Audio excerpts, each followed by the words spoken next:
दोस्तों नमस्कार। हमारी मॉडल पेपर की श्रृंखला में आपका फिर से एक बार अभिनंदन, आपका स्वागत है। कई बच्चे बहुत जल्दी आतुर हो जाते हैं कि सर मॉडल पेपर बंद कर दिए क्या। बीच बीच में कुछ विचार आते हैं और कुछ अन्य वीडियो भी इस श्रृंखला में आपको मिलते रहेंगे। लगातार इस श्रृंखला नहीं चलेगी, वीक में एक मॉडल पेपर भी अपन हल करते हैं, तो एक बहुत बढ़िया आपका साथ अच्छा रहेगा, साइकोलॉजी कॉन्सेप्ट क्लियर हो जाएंगे।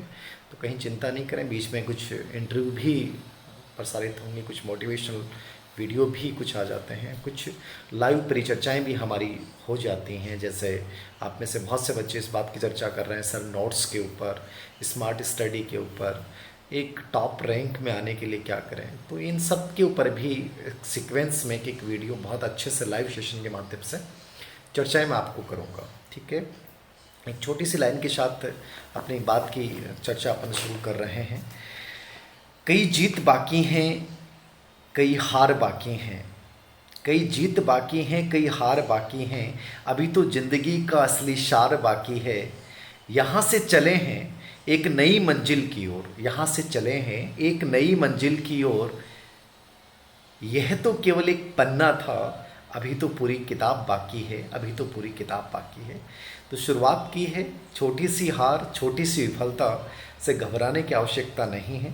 आप में बहुत ही पोटेंशियल है और आप बहुत कुछ कर सकते हैं। इसे विचार के साथ मॉडल पेपर 2 मैंने पहला मॉडल पेपर कम्प्लीटली हल करवा दिया, तीसरा करवा दिया, लेकिन मॉडल पेपर 2 के कुछ क्वेश्चंस रह गए थे। मैं उसी को वापस वहीं से शुरू कर रहा हूँ। तो मॉडल पेपर जिन्होंने पहला नहीं देखा है वो ज़रूर पहले वाले का वीडियो देखें, और फिर दूसरे का जो मॉडल पेपर के एक वीडियो इसका पार्ट का बना चुका हूँ 9 क्वेश्चंस का मैं पहले। तो ओल्ड आप महीने भर पहले जाएंगे तो आपको पहला वीडियो मिल जाएगा, तो उसको आप पहले देखें और उसके बाद इस वीडियो को जो है आप देखेंगे। देखिए, एक एक पर्सन को समझना है, बहुत बहुत ज़्यादा इम्पोर्टेंट चीज़ें हैं। मैंने कहा कि आपको ये पूर्व एग्ज़ाम्स के, यानी आपको ये मॉडल पेपर नहीं है नॉर्मली कि मैंने अपने अकॉर्डिंग बना दिए हैं। ये मॉडल पेपर वहाँ से उठाए गए हैं जहाँ से एग्जामिनर क्वेश्चन पुटअप करता है। तो एक बहुत हार्ड लेवल पे कि एक एक बिंदु में 4-4 बिंदु को शामिल किया गया है। तो देखिए, पहला प्रश्न आपके सामने 10 नंबर का है। चिंतन के बारे में सत्य नहीं है। मैंने आपको पहले भी कहा कि रेट और सीटेट में चिंतन पे बहुत प्रश्न पूछे जाते हैं। इसको बेहद शानदार तरीके से आपको समझना है कि वास्तव में चिंतन क्या है। तो चिंतन के बारे में क्या है, देखिए, चिंतन का पहला ऑप्शन है मानसिक क्रिया है कि नहीं है। तो आपको दिमाग में रखना है, चिंतन चाहे मानसिक शब्द आ जाए चाहे संज्ञानात्मक शब्द आ जाए, इसमें कोई कन्फ्यूजन नहीं होना चाहिए। प्रश्न बहुत बार पूछा गया है कि चिंतन एक मानसिक क्रिया है, चिंतन एक संज्ञानात्मक क्रिया है। तो पहला ऑप्शन जो है उत्तर क्या है, एकदम से सही है, कोई दिक्कत नहीं है। दूसरा है तर्क व सांकेतिक क्रिया। देखिए, चिंतन में तार्किक चिंतन, लॉजिक का भी प्रयोग होता है, संकेतों का भी प्रयोग होता है, प्रतिमा का भी प्रयोग होता है, यानी तर्क, सांकेतिक प्रक्रिया, प्रतिमा, ठीक है, और प्रत्यय संप्रत्यय का भी प्रयोग होता है। कॉन्सेप्ट है ना, संप्रत्यय या प्रत्यय, ठीक है। और मतलब प्रयास व त्रुटि का भी प्रयोग होता है, विश्लेषण व संश्लेषण का भी प्रयोग होता है, भाषा का भी प्रयोग होता है, लेकिन भाषा हमेशा प्रयोग हो आवश्यक नहीं है। तो ये तर्क व सांकेतिक क्रिया है, निश्चित रूप से बिंदु भी सही है। तो ये तीनों जो बिंदु मैंने डाले हैं वो चारों प्रश्न आए हुए हैं, चारों का एक प्रश्न बनाया है, देख लो आप पूर्व एग्जाम्स में।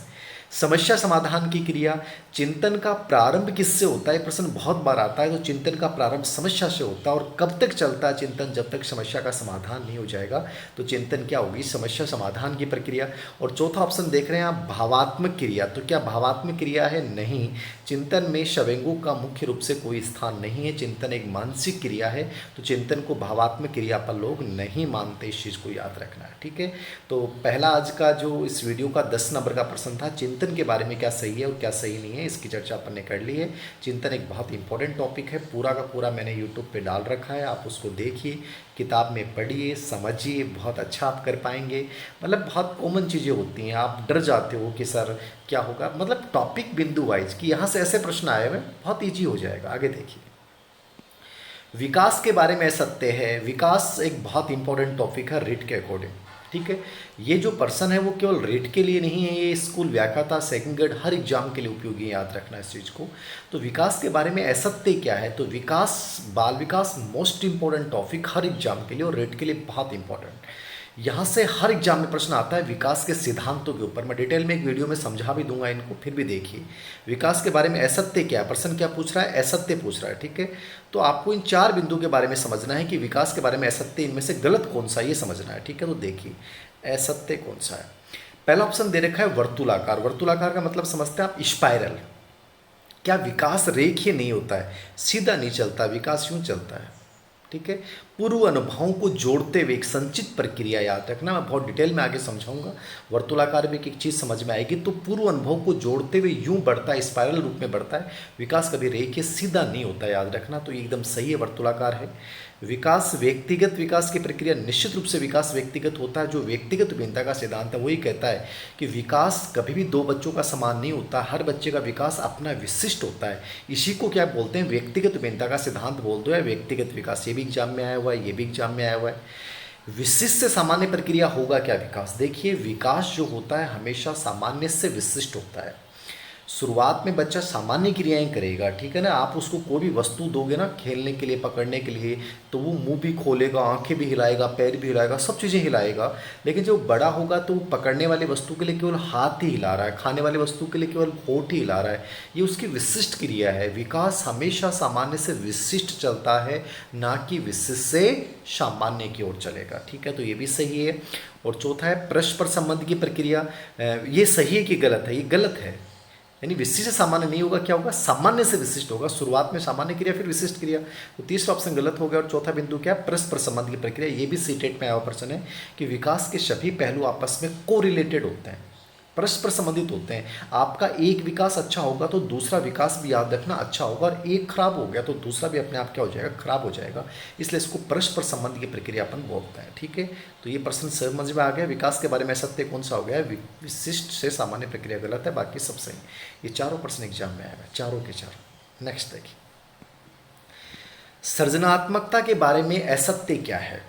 क्रिएटिविटी। मैंने जो मॉडल पेपर्स बनाए हैं इनमें जो 30 क्वेश्चंस डाल रहे हैं उससे मैं माइंड में आपकी इमेज भी सेट कर रहा हूँ कि कैसे कैसे प्रश्न आ सकते हैं, कहाँ से प्रश्न आ रहे हैं। मतलब वही चीज़ें हैं, ठीक है ना। ये वही टॉपिक्स हैं जो अमूमन पूछे जाते हैं। तो सृजनात्मकता बहुत इंपॉर्टेंट व्यक्तिगत भिन्नता का पार्ट है। व्यक्तिगत भिन्नता में अपन 5 बच्चे पढ़ते हैं, बाल अपराधी, नहीं, आपका प्रतिभाशाली बालक, आपका पिछड़ा बालक, आपका मंदबुद्धि बालक और आपका सृजनात्मक बालक, लाभान्वित वंचित बालक, बाल अपराधी बालक, ये बच्चे अपन पढ़ते हैं, ठीक है। तो इसमें क्रिएटिव बच्चे बहुत इंपॉर्टेंट हैं, इनको बहुत आराम से आपको एक चीज़ को समझना। सृजनात्मकता के बारे में असत्य पूछ रहा है, तो असत्य के बारे में मतलब गलत कौन सा, आप समझिए। क्रिएटिविटी, ये मतलब एक प्रकार से इसकी प्रकृति में प्रश्न पूछा गया और प्रकृति को बहुत आराम से समझना है, एक चीज़ को समझना है। पहला ऑप्शन है इसमें विधायकता की प्रक्रिया सही कि नहीं है। विधायकता का मतलब रचनात्मक क्रिया होती है, सृजनात्मक क्रिया होती है। तो विधान करना, रचना करना एक ही बात है, तो उलझना मत, ये एग्जाम में आया हुआ है। उत्पादन युक्त प्रक्रिया, निश्चित रूप से सृजनात्मकता में किसी न किसी नवीन वस्तु का निर्माण होता है, तो उत्पादन भी हो रहा है। तीसरा ऑप्शन है प्रक्रिया व परिणाम दोनों, यस, प्रोसेस भी और प्रोडक्ट भी है। प्रक्रिया, आप कोई चीज़ का निर्माण करने की सोच रहे हैं, कर रहे हैं, वो प्रक्रिया है। लेकिन जब वो वस्तु नवीन वस्तु के रूप में तब्दील हो गई, बदल गई, तो वो क्या बन गई? वो परिणाम बदल गया। तो प्रक्रिया भी है और परिणाम भी है। और चौथा ऑप्शन है यहाँ पे केवल जन्मजात क्रिया। क्या जन्मजात क्रिया होगी? उत्तर होगा नहीं, केवल जन्मजात क्रिया नहीं हो सकती, क्योंकि सृजनात्मकता जन्मजात भी होती है और अर्जित भी होती है। जबकि प्रतिभाशाली बालक जो होते हैं वो केवल क्या होते हैं? जन्मजात होते हैं। इस चीज़ को याद रखना। तो सृजनात्मकता में जन्मजात और अर्जित दोनों है। तो यहाँ चौथा ऑप्शन क्या हो गया? गलत हो गया, ठीक है। 10, 11, 12 प्रश्नों की चर्चा हो गई अपने। आगे देखिए 13 नंबर का प्रश्न आपके समक्ष आ रहा है, बाल अपराध के बारे में सत्य क्या है? ठीक है, बाल अपराधी बच्चों के बारे में व्यक्तिगत भिन्नता टॉपिक से क्वेश्चन पुटअप किया गया है और उसमें 4 बिंदु आप देख रहे हैं। बाल अपराध के बारे में सत्य पूछ रहा है। तो यहाँ 4 व्यक्ति विद्वानों के नाम मैंने डाल रखे हैं और विद्वान जो हैं जिन्होंने बाल अपराध के ऊपर कार्य किया है, ठीक है ना। तो उन्होंने क्या बताया है, देखिए आप। वेल्स व्यक्तिगत स्कूल जिम्मेदार हैं कि नहीं है? निश्चित रूप से वेल्स ने व्यक्तिगत स्कूलों को जिम्मेदार माना है। वेल्स कहता है कि बाल अपराधी शब्द आते दिमाग में आ जाना चाहिए, बाल अपराधी बच्चा। बाल अपराधी बच्चों की विशेषताएं, बाल अपराध के कारण, ठीक है, बाल अपराधी बच्चों की शिक्षा, कंप्लीट चीज़ें आपके माइंड में होनी चाहिए। तो बाल अपराध के बारे में सत्य क्या है? पहला ऑप्शन आ रहा है वेल्स, व्यक्तिगत स्कूल जिम्मेदार है, मतलब एक प्रकार से इसे निजी स्कूलों को जिम्मेदार माना। दूसरा जुक्स्व कोलिकोक, जुक्स्व कोलिकोक ने अध्ययन करते हुए बताया कि बाल अपराध में कहीं ना कहीं वंशानुक्रम जिम्मेदार होता है, ठीक है, और इसका समर्थन वेलेंटाइन ने भी किया है, इसका समर्थन थोंडाइक ने भी किया है, और इस चीज़ को हम मानते भी हैं कि एक्स वाई वाई गुणसूत्र जब होता है तो बच्चा बाल अपराधी पैदा हो जाता है, तो ये भी मत सही है। बाल अपराध के जनक सीजर लाम्ब्रोसो, ये प्रश्न आया हुआ है, याद रखना इंपॉर्टेंट है। बाल अपराध का एक मुख्य कारण बताया था शारीरिक दोष और मानसिक दोष, ये किसने बताया था? सीजर लाम्ब्रोसो ने, और इनको बाल अपराध का जनक माना जाता है, इस चीज़ को याद रखना। तो ये ऊपर वाले तीनों स्टेटमेंट सही हैं, तो उत्तर क्या हो जाएगा आपका? चौथा उपयुक्त सभी उत्तर एकदम से सही माना जाएगा। अगले प्रश्न की ओर चल रहे हैं अपन। सही कथन कौन सा है? मैंने कहा ना कि हर एक प्रश्न एग्जाम पैटर्न पे आधारित है, कहाँ से क्या प्रश्न आ रहा है, वो क्यों प्रश्न उठाए गए। यहाँ से अधिगम लर्निंग डिसेबिलिटी, देखिए रेट के सिलेबस में ये चौथी यूनिट में टॉपिक डाला हुआ, बाकी अधिगम का ही पार्ट है, तो मैं हमेशा पढ़ाता हूँ इसको, अधिगम के साथ पढ़ाता हूँ। वैसे अपने यूट्यूब चैनल पे इस वीडियो को बहुत अच्छे से डाला हुआ है, आप ज़रूर इसको रीड करें, अच्छे से समझें इसको। तो सही कथन लर्निंग डिसेबिलिटी पे देखिए, डिसलेक्सिया एक पठन विकृति, निश्चित रूप से डिसलेक्सिया रुडोल्फ बर्ली ने 1887 में इसका प्रयोग किया था। एक पठन विकृति है, एक वाचन विकृति है, याद रखना, मतलब बच्चा ढंग से पढ़ नहीं कर पाता है, वाचन नहीं कर पाता है, हस्त कौशल उसका कमजोर होता है, शर्ट के बटन बंद नहीं कर पाता है, बड़े बड़े लोग इस रोग से ग्रसित रहे हैं, ठीक है। तो एक बहुत इंपॉर्टेंट और चर्चित रोग है डिसलेक्सिया, तारे जमी पे मूवी इसी पे बनी थी। डिसलेक्सिया मानसिक, वाचिक और हस्त कौशल विकृति है, मानसिक भी विकृति है इसमें, वाचिक बोलने संबंधी विकृति भी, और हस्त कौशल यानी हाथ के प्रयोग का निश्चय नहीं कर पाता है कि मुझे इस हाथ का प्रयोग करना चाहिए कि मुझे इस हाथ का प्रयोग करना चाहिए, ये निश्चय नहीं कर पाता, तो हस्त कौशल विकृति भी है। तीसरा डिस्ग्राफिया लेखन विकृति, तो डिस्ग्राफिया निश्चित रूप से लेखन विकृति है, जहाँ बच्चा लिख नहीं पाता ढंग से, तो ये डिस्ग्राफिया भी, ये भी सही है। तो ऑप्शन उत्तर सही क्या हो जाएगा? चौथा उपयुक्त सभी एकदम सही है। अगला प्रश्न, जेरोम ब्रूनर के बारे में असत्य क्या है? बहुत इंपॉर्टेंट है जेरोम ब्रूनर। देखिए जेरोम ब्रूनर संज्ञानवादी आते हैं, आधुनिक संज्ञानवादी में भी आते हैं इनको, रचनावादी भी इनको बोलते हैं, संरचनावादी भी इनको बोलते हैं।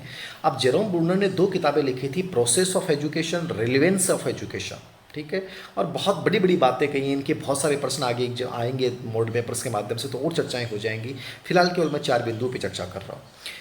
पहला ऑप्शन है विकास के किसी भी अवस्था में कुछ भी सीखा जा सकता है। बड़ा कन्फ्यूजन करता है, बहुत से बच्चे कहते हैं सर ये पियाजे का है कि जेरोम ब्रूनर का। देखिए मैंने आज तक केवल जेरोम ब्रूनर का पढ़ा है, जितने भी टेक्स्ट किताब मैंने जेरोम ब्रूनर का पढ़ा है, तो मैं यही कहूँगा कि एग्जाम में आया हुआ प्रश्न है जेरोम ब्रूनर ही करना है।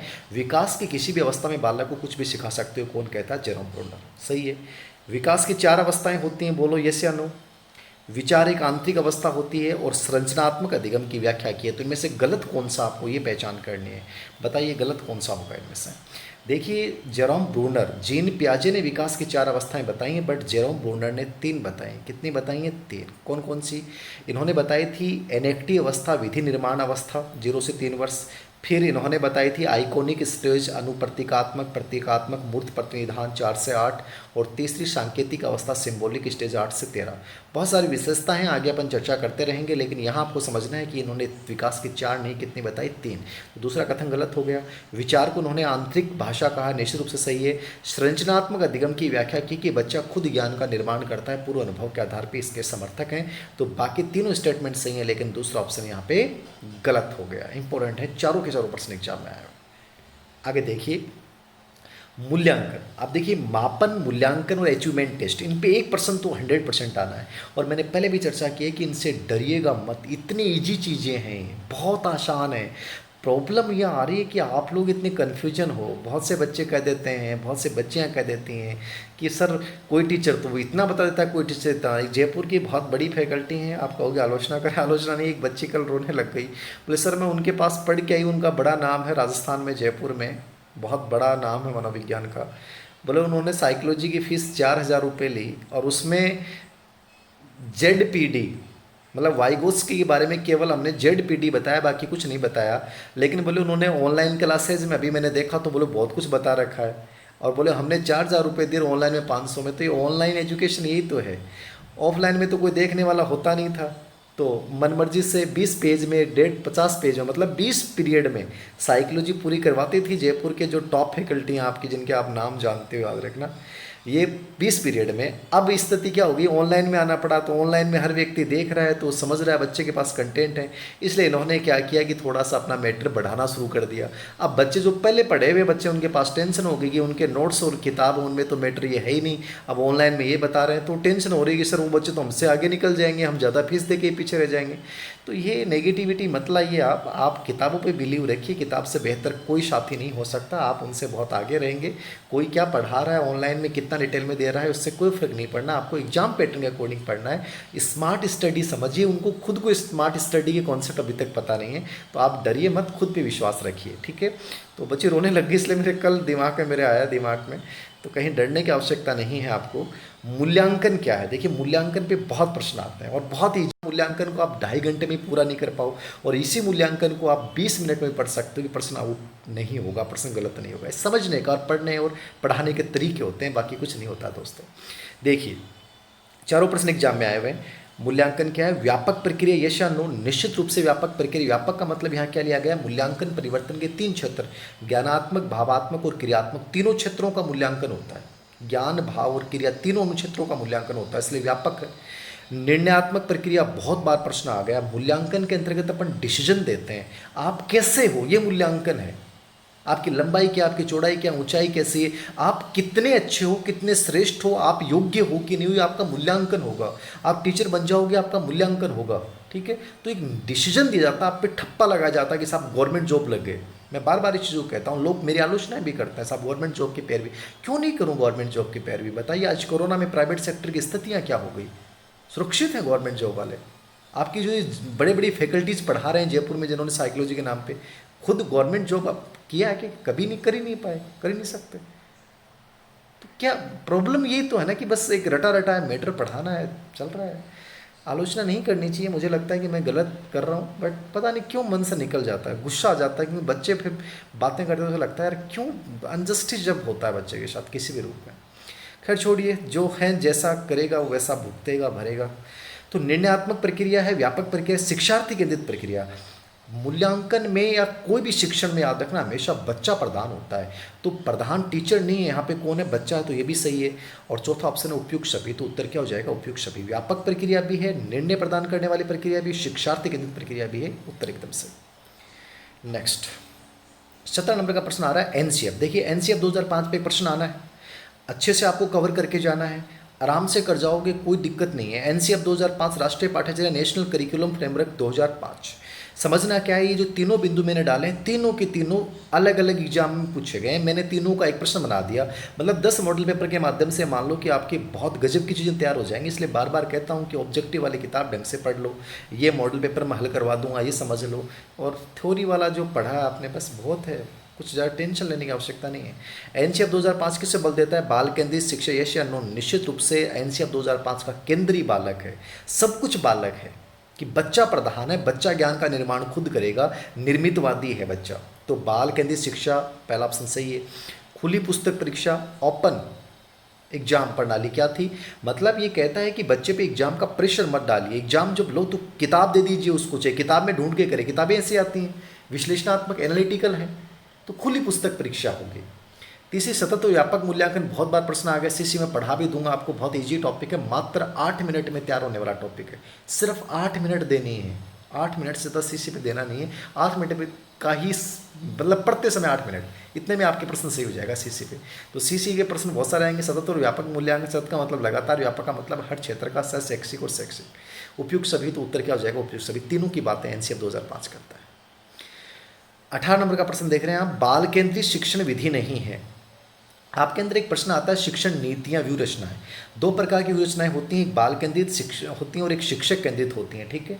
तो इनके नाम देख के जाने, ज़्यादा कोई विशेष बिंदु नहीं है, मतलब इजी सा बिंदु है।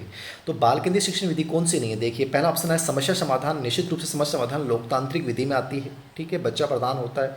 अन्वेषण विधि आर्मस्ट्रॉन्ग ने दी थी, ठीक है, जहाँ बच्चा स्वयं के निरीक्षण के आधार पर तथ्यों का निरीक्षण करता है और अनुसंधान करते हुए रिजल्ट निकालता है। ये अभी स्कूल व्याख्याता में भी आई थी अन्वेषण विधि। व्याख्यान विधि शिक्षक प्रधान विधि में होती है, याद रखना। और मोंटेसरी, मारिया मोंटेसरी जो इटली की थी, 3 से 6 वर्ष के बच्चों के लिए दी थी और उपकरणों के माध्यम से शिक्षा दी जाती है इसमें। ये व्यक्तिगत भिन्नता आधारित विधि भी है। तो ऊपर वाली 1, 2, 3 ये क्या है, बाल केंद्रित हैं, लेकिन इसमें जो व्याख्यान विधि है वो याद रखना कौन से, शिक्षक केंद्रित विधि है। तो इसमें उत्तर क्या होगा, 3 नंबर। 19 नंबर का प्रश्न इंपॉर्टेंट है। एक परीक्षण प्रतिभाशाली व मंदबुद्धि बालक में अंतर नहीं कर पाता, इसका तात्पर्य क्या है? ऐसा प्रश्न आता है, ये सब एग्जाम में आया प्रश्न है, बहुत अच्छा प्रश्न है, डीएसएसबी में आया हुआ। एक परीक्षण जो प्रतिभाशाली और मंदबुद्धि बालक में अंतर नहीं कर पा रहा, मतलब वो किस चीज़ की कमी को व्यक्त कर रहा है वो टेस्ट। वेदता का मतलब होता है उद्देश्यों की पूर्ति करता हो, तो उद्देश्य का तो मतलब ही नहीं है। वस्तुनिष्ठता, मापन में स्थिरता होनी चाहिए। विभेदकारिता, अच्छे मीडियम और सब बच्चों में अंतर करे। व्यापकता मतलब सभी क्षेत्रों का मूल्यांकन करे। तो उत्तर क्या हो जाएगा बताइए, सोचिए क्या हो जाएगा उत्तर, क्या दिमाग में क्या आ रहा है बताइए आपके? निश्चित रूप से उत्तर विभेदकारिता आ रहा है। मतलब परीक्षण ऐसा होना चाहिए जो घोड़ों और गधों को अलग अलग कर दे, ऐसा नहीं है कि घोड़े और गधे बराबर हो जाएं। तो ये एक अच्छे परीक्षण की विशेषता होनी चाहिए। तो यहाँ उत्तर क्या हो जाएगा, विभेदकारिता। वेदता का मतलब उद्देश्यों के लिए, वस्तुनिष्ठता मतलब मापन में अंतर नहीं आना चाहिए, स्थिर होना चाहिए। व्यापकता मतलब प्रत्येक पक्ष का मूल्यांकन। विभेदकारिता मतलब क्या है कि वो प्रतिभाशाली और मंद बुद्धि माने हर प्रकार के प्रश्न होने चाहिए। कई बार होना पेपर इजी आ जाता है, उससे नुकसान हो जाता है, बहुत नॉर्मल बच्चे लग जाते हैं, इंटेलिजेंट बच्चों को नुकसान होता है, तो उसका रीजन ही होता है पेपर ऐसा होना चाहिए जिसमें अच्छे पर्सन भी हों, बेटर पर्सन भी हों। रीट 18 के इनके जो पेपर आए साइकोलॉजी के, तभी तो मज़ा आया ना, तभी तो मज़ा आया ना कि लोगों के पेपर ही पर्सन ही नहीं आए, बुक से पर्सन नहीं आए, जो आज बड़ी बड़ी बातें कर रहे हैं ऑनलाइन में, ठीक है ना, जिनके 2.5 लाख व्यूज हैं, उनके पर्सन एक भी पर्सन बता दो कि एक भी पर्सन आया, वो आए ही नहीं थे पर्सन, ठीक है। वो रीजन क्या था, पेपर ऐसा ही था, ठीक है ना। तो आज बच्चा समझ रहा है, आज बच्चा जागरूक हो रहा है, उसमें बच्चे को पता भी नहीं था, ठीक है। तो विभेदकारिता जो है वो होनी चाहिए, याद रखना कि एक ऐसे टेस्ट में अच्छे लेवल के प्रश्न शामिल होने चाहिए जिससे इंटेलिजेंट बच्चे को फ़ायदा हो। तो ये आज 10% हमने चर्चा की, फिर इसकी 31वीं श्रृंखला में इसका तीसरा वीडियो में डाल दूँगा। Thank you. क्योंकि बड़ा हो जाता है, आपके पास जीबी का चक्कर रहता है, तो मैं ज़्यादा बड़े वीडियो नहीं बनाऊँगा, छोटे वीडियो बना के जो है वो हम देख लेंगे इनको। Okay, thank you.